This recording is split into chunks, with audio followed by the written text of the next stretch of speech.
Préalable nécessaire à l'épanouissement sublime de la future humanité. Ou pour en finir avec les cons. Résolution. Vous avez décidé d'écouter Julien Bourdel. Rappel des faits. Une grosse voiture allemande, appartenant, d'après sa plaque d'immatriculation, à un Toulousain, est si mal garée qu'elle occupe 2 places d'un parking de supermarché que je m'apprête à quitter. C'est une situation qui a toujours agacé la personne que j'étais.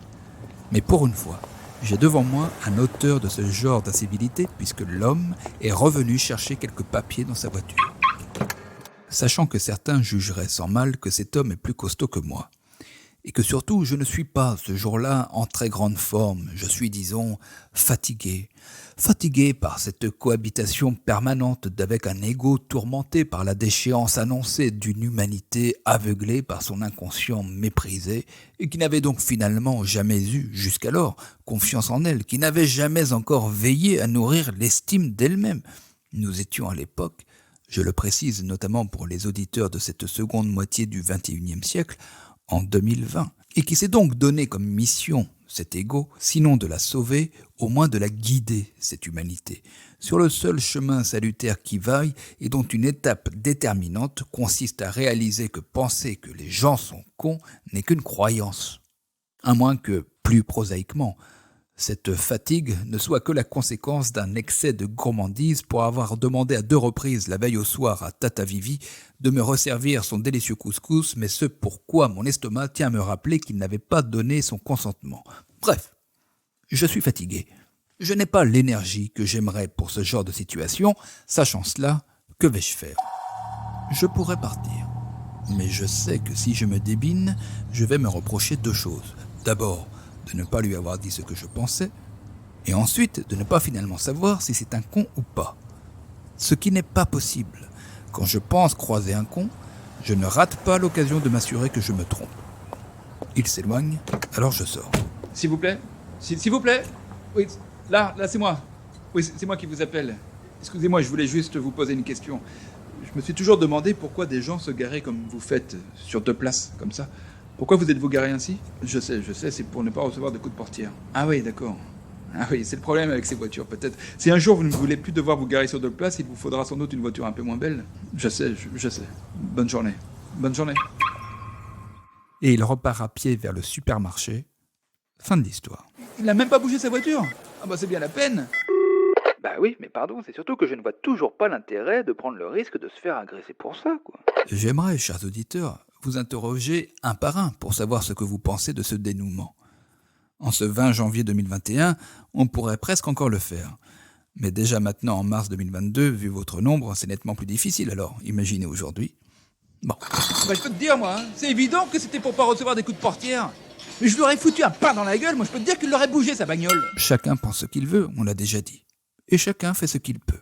Moi, qu'est-ce que j'ai ressenti ? Qu'ai-je vécu finalement ? Il a fallu d'abord que je gère mes émotions, car je l'ai dit, je n'étais pas en grande forme. Et je sais bien qu'on ne vit pas dans le monde des bisounours. J'entends les faits divers, donc je me disais que j'allais peut-être me faire casser la gueule. Sage réflexion ou conditionnement ? Bref, je stressais un peu. Bon, il m'arrive de stresser, je suis un homme comme tout le monde. Enfin, comme tout le monde. Je le dis par convention, naturellement. Mais j'ai des émotions, bien sûr.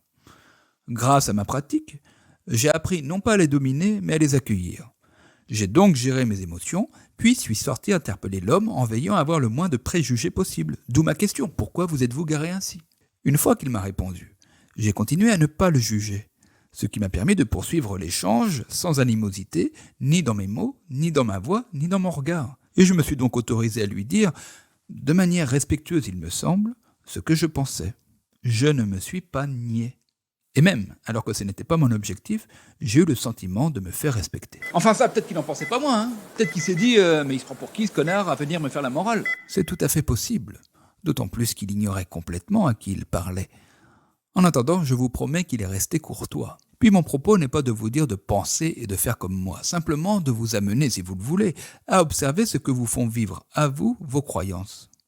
Ainsi, moi qui pense qu'il n'y a pas de cons, je prends sa courtoisie comme une preuve que ce n'en était pas un. Bah alors là, c'est bien la preuve que vous êtes complètement aveuglé par votre délire, bordel. Il a pas bougé sa bagnole. Il s'est foutu de votre gueule. Et puis il y a de quoi. Mais carrément. Alors moi, je vais vous dire, c'est lui, moi. C'est Bourdelle qui m'énerve. Mais il se prend pour qui? Il se prend pour qui, ce mec, à faire la morale à tout le monde comme ça, là? Alors là, on a tous la preuve qu'il se prend pas pour de la merde, en tout cas. Mais on s'en fout de bordel. Vous voyez pas que le problème, c'est le Toulousain? Ils ne respectent rien, ces gens-là. Toujours les mêmes. Ils se croient chez eux partout. Alors là, on en a bien la preuve. Et qu'on vienne pas me dire le contraire. Saloperie de Toulousain. Tous les jours, nous trouvons des preuves qui nourrissent et renforcent nos croyances. Simple biais de confirmation. Pour vous, comme pour moi. Je vous propose, pour finir, de faire un petit exercice d'assouplissement cérébral. Cela consiste à imaginer quelques raisons qui expliqueraient pourquoi cet homme n'a pas voulu prendre le risque de voir l'aile de sa voiture abîmée. Par exemple, parce que c'était une voiture de fonction, et que ce n'est même pas lui qui s'est égaré comme ça, c'était l'un de ses collègues. Parce que c'était une voiture de location, et qu'il ne voulait pas l'abîmer juste avant de la rendre. Et c'est pour ça qu'il avait veillé à se garer loin de l'entrée du centre commercial, là où il y avait encore beaucoup de place. Parce que c'était bien sa voiture, et qu'il venait juste de refaire la peinture pour supprimer toutes les traces de coups de portière reçues précédemment par des automobilistes peu scrupuleux, dont pas un n'avait eu la civilité de laisser ses coordonnées pour faire marcher son assurance. Je vous invite à essayer de trouver d'autres explications possibles. Un conseil ? Commencez par vous convaincre que ce n'était pas un con. C'est plus facile. Donc, ce que met en lumière la leçon du jour. 1. C'est que pour celui ou celle qui ne sait pas gérer ses émotions et qui pense que dans la vie il y a des cons, les relations interpersonnelles peuvent vite devenir de véritables épreuves. 2. On ne croit pas ce qu'on voit, on voit ce que l'on croit. 3. Nous ne devons pas considérer nos croyances sous l'angle de la vérité, mais sous celui de leur utilité. La suite, la prochaine fois, si la vie suit bien mon cours tranquillement.